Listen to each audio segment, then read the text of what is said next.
Dito is, you know, the culture. So, alam mo how you approach the Filipinos, di ba? And then, you can also help other people by employing them. Yun. It's just like sharing your gifts. And now that, you know, we really wanted to give back to the community, so we will have free feeding.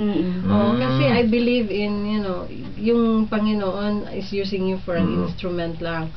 So, you have to give back.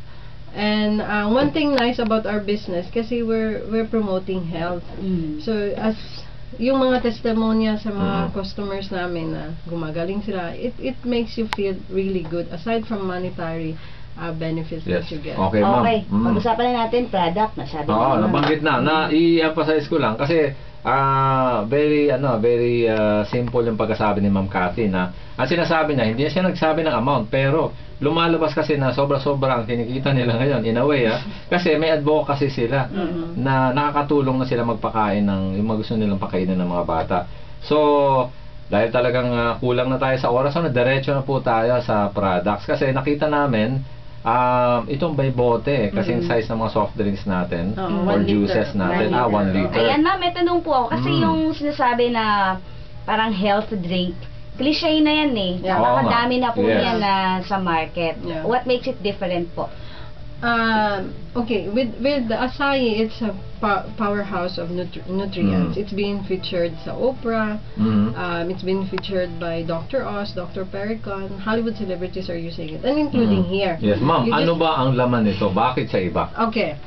Ito is pinakamataas na antioxidant. Superfood. It's dahil yung berries from Brazil. Yeah, and then the darker the berry, the better it is. So as you notice, it's almost black.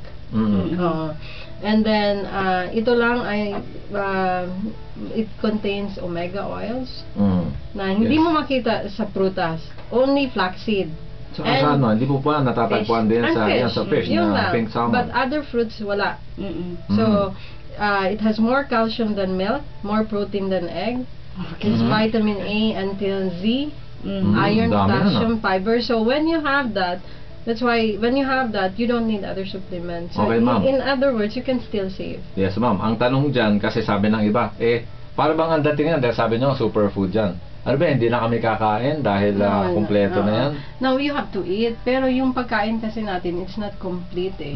Whether you finish one whole plate, hindi yan kompleto. Okay. So you have to have supplement, but you have to choose the right supplement. Okay, ma'am. Yung nabanggit nyo na product na itong 1 liter na yan, ano-ano pa ba? Meron pa po ba? Or sa sizes lang nagkakataon? We used to have the small